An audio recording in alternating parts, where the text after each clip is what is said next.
भागवत जी कहते हैं, भक्तमाल जी कहते हैं कि लौकिक नातों से यानी सांसारिक नातों से और उसके मकड़जाल से संस्कृति का चक्र नहीं मिटता है। इसके प्रमाण में भक्तमाल जी कहते हैं, पिता बचन प्रहलाद मेटी अपने मत ठान्यो, बलि राजा गुरु बचन ने कहि हृदय नहीं आन्यो, गोपिन प्रति पतिव्रत छाड़ी, कियो अपनो मन भायो।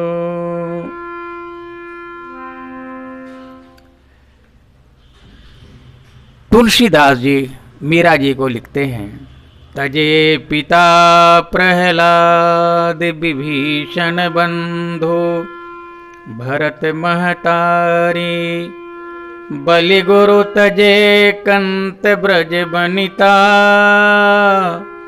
भे मुद मंगलकारी।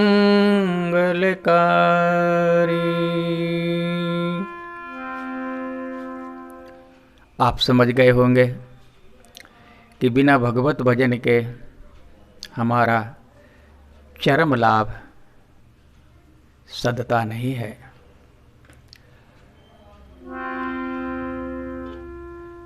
बानासुर के प्रसंग में जब बानासुर की कन्या उषा का विवाह भगवान श्री कृष्ण के पौत्र अनिरुद्ध जी से हुआ, उस समय भी बानासुर ने भगवान को भगवान नहीं माना, उनसे विद्वेष ही रखा।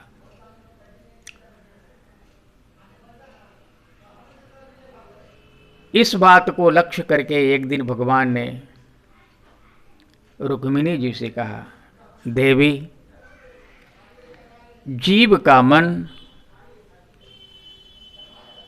दुरात्मा होने का कारण बनता है और यही मन महात्मा होने का भी कारण बनता है।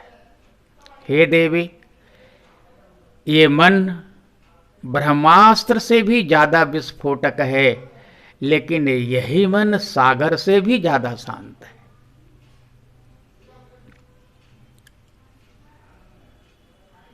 मन की ऐसी गति है। मनु महाराज ने, याज्ञवल्क्य आदि ऋषियों ने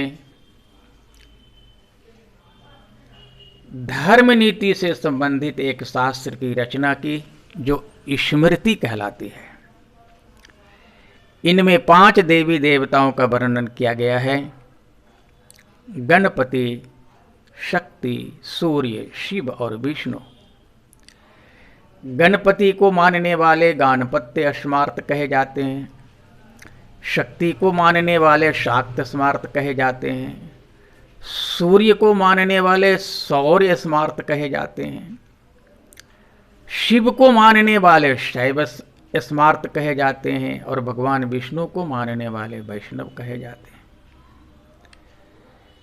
इनका भगवान की भक्ति से विरोध नहीं होता है, लेकिन कलयुग में कभी कभी मनमुखी एक अलग प्रकार का कट्टरपंथ विकसित होता है जो महास्मार्त के नाम से जाना जाता है। ऐसे लोग केवल कर्मकांडी ही होते हैं और भगवान विष्णु के विरोधी होते हैं।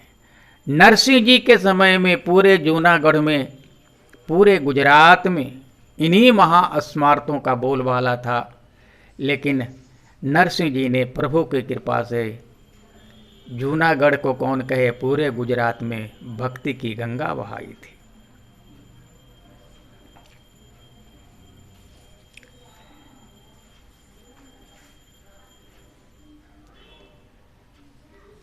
कभी कभी महाभारत जैसा महाविनाशकारी युद्ध होता है जिसमें लाखों करोड़ों लोग धर्म और अधर्म का पक्ष लेते हुए, युद्ध करते हुए वीर गति को प्राप्त होते हैं।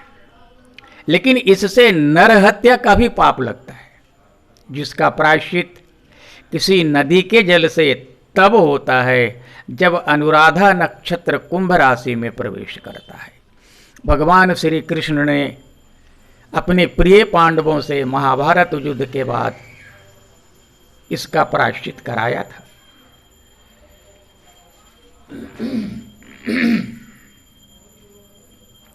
द्वापर काल में प्राग ज्योतिषपुर में मुरा नाम का एक राजा रहता था। एक बार भगवान श्री कृष्ण का इससे युद्ध हुआ और युद्ध में मुरा मारा गया। तो ब्रह्मा जी ने भगवान का एक नाम मुरारी रखा, जैसे इंद्र ने गोवर्धन लीला के समय भगवान को गोविंद नाम से संबोधित किया था। श्री कृष्ण गोविंद हरे मुरारे, हे नाथ नारायण वासुदेव, हे नाथ नारायण वासुदेव।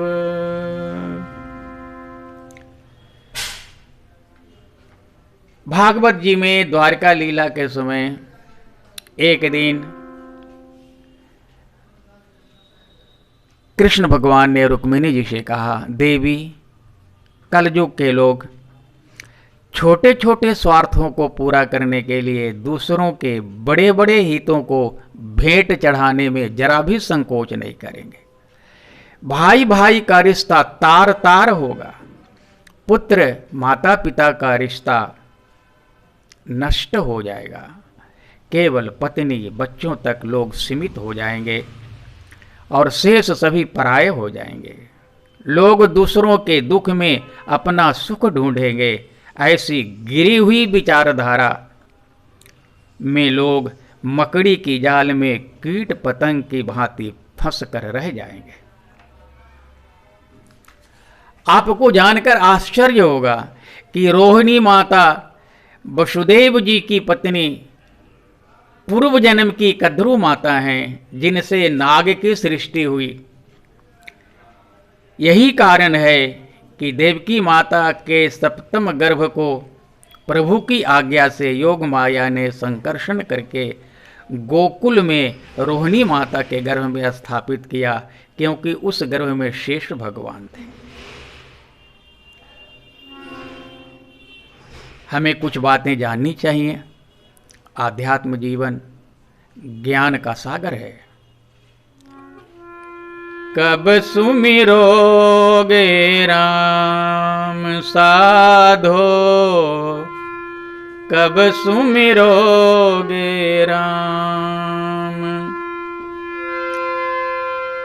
बालापन सब खेल गवाया और यौवन में काम साधो, कब सुमिरोगे राम। हाथ पांव सब कांपन लागे,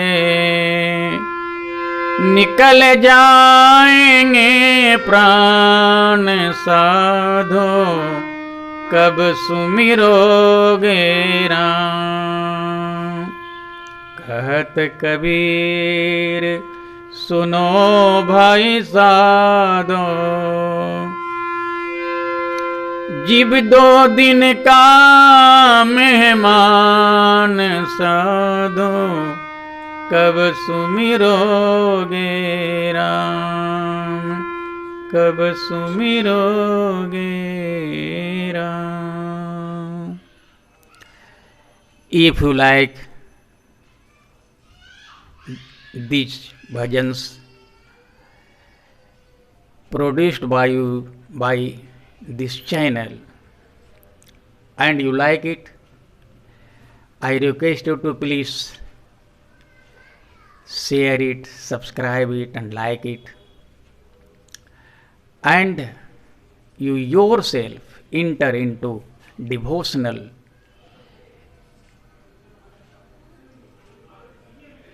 and achieve your goal for fulfill the human beings' achievements. Thank you.